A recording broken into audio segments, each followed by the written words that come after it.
Hello everybody, B-Dog Gavin here. I'm making a forge tour video because this is my forge.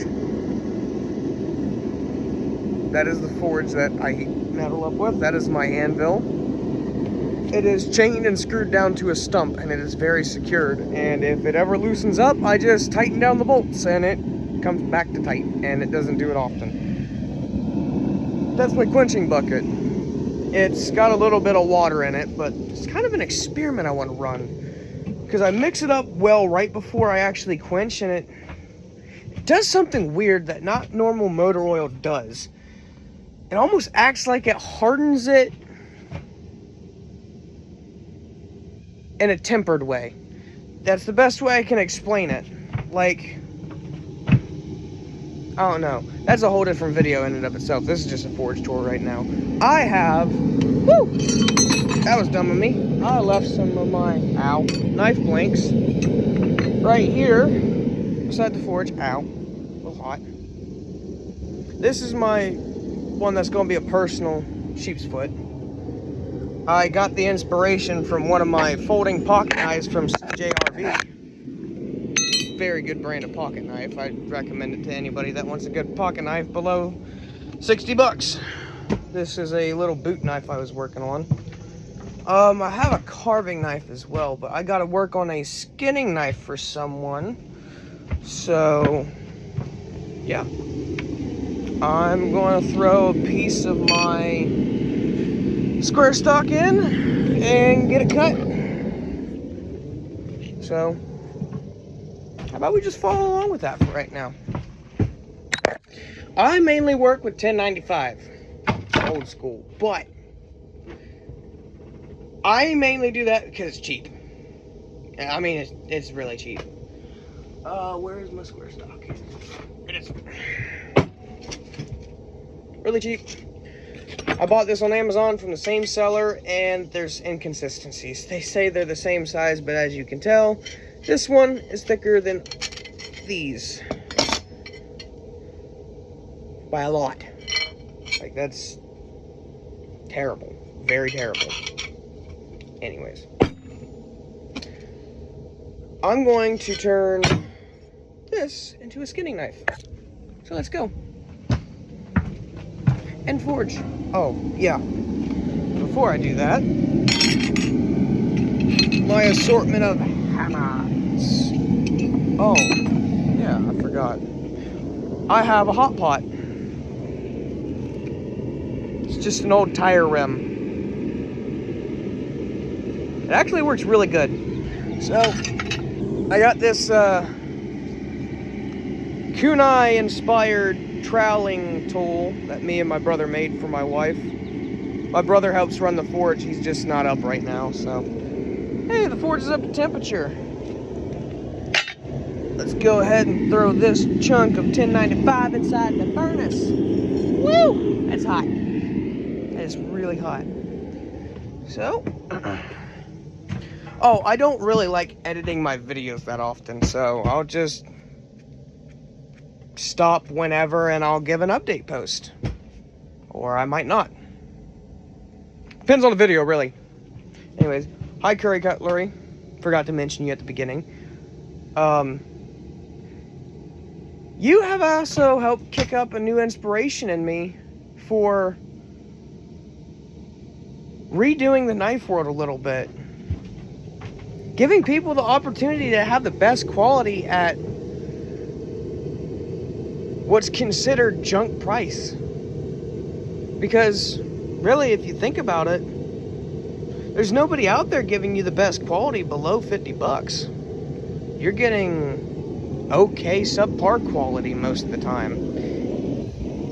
Or they want to do some sort of charging commission. Oh, hey, here's the carving knife. But I am a firm believer in local business and small business is better than big business. Because big business cuts corners and doesn't care about the individual. They care about money and meeting and cutting corners. So, alright. I don't know where I'm going to set this. camera up at. It's gonna be a good angle. I don't know. I'm trying this out right now. My forge is right here. Might actually want to turn this a bit. Oh God. There we go.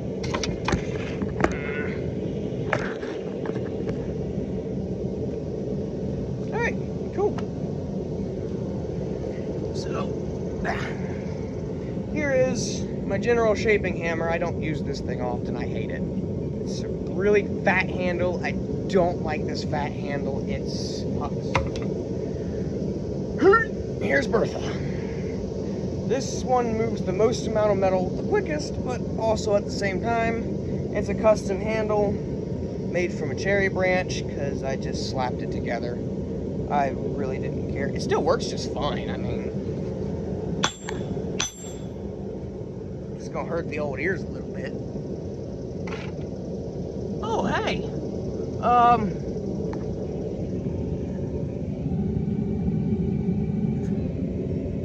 See, this is why I don't edit my videos, because sometimes you don't know what you're gonna encounter. Wow! It just flew out at me, yeah. Call me a bitch all you want. I just didn't want to intrude in its existence. I don't like hurting creatures, alright? Dang it. Perks of working with a phone, people. Here's my most used hammer. It's got cracks in the face now. I don't know how much longer I'll be using it. I really don't. But, yeah, this is actually a really nice hammer. I got it for like 20 bucks at Harbor. No, not Harbor Freight, Tractor Supply.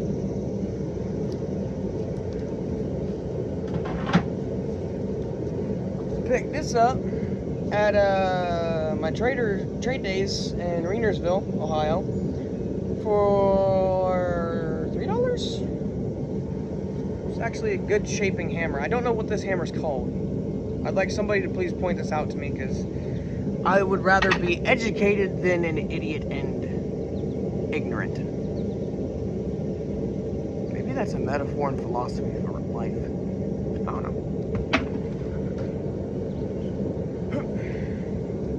Then I got this one right here. It's a TGL. I have no idea. I got it the same day as this one. I got that one for $14. And then this one was just an old sledgehammer head that was at my uncle's. Passed away, and a bunch of junk was in his yard, and people asked me if I wanted it, and I said yeah, and I got a nice smithing hammer out of it. It's heavy as hell, but it moves metal. Alright, time to get the forge. Which tongs do I want? Oh, people need to stop dogging on wolf jaws. They're just crap because people don't properly harden them, but that's just my opinion. I use the crap out of these, and they actually work pretty good. Just don't try to use them for what they're... It's like a knife. Use it like a knife. Knives do knife things. These do tong things to grab flat bars, sometimes round bars, but not all the time. These are considered teeth to grab a hold of material in here, as far as my research is aware. Alright. Whoa. Look at that scale on there, boys. Alright, here we go. Knock some scale off.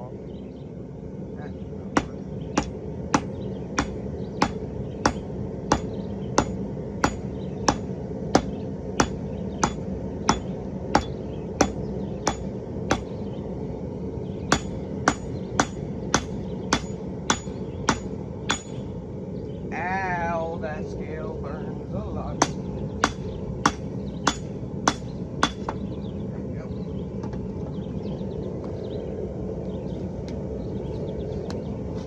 Move metal. See?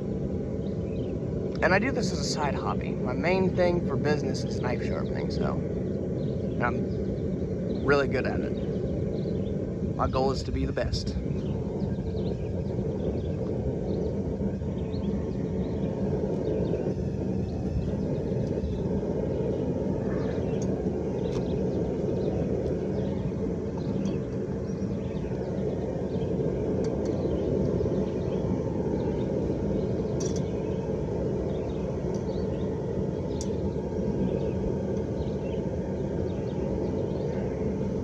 I just threw my boot knife in there because it needs to get a little bit better of a profile forged out, and it also needs a little bit of straightening.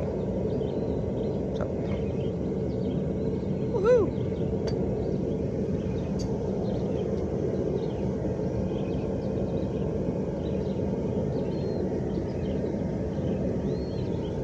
I love this forge. It gets metal really hot really quick.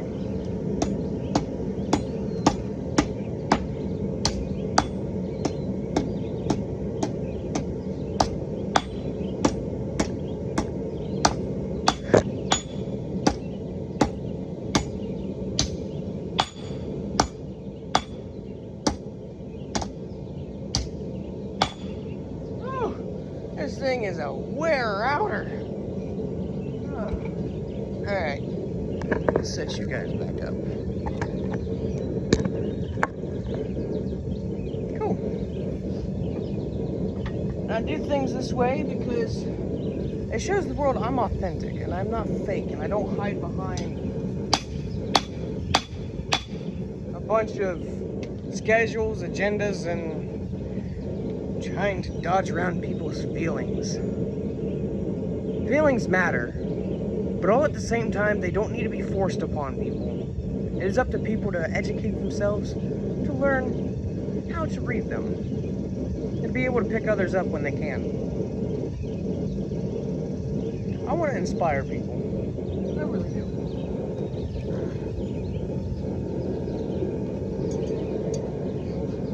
Because I have a lot on my mind, and I feel like some of us just need to just do what I do and just blab it out.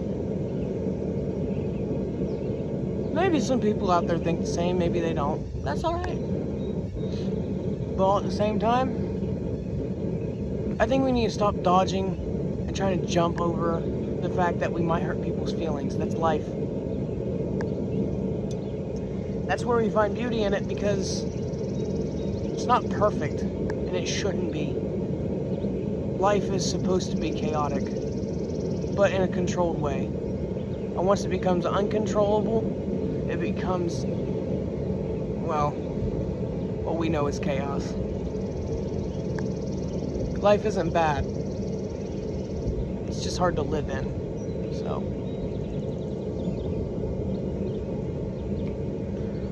Let's all make the world a better place. Because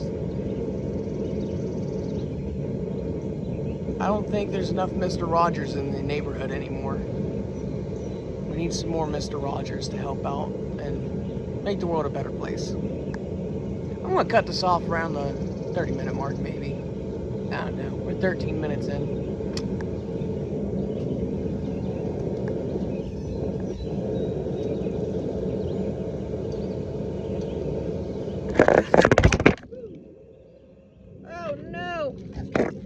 You guys fell, and that was an awesome blooper.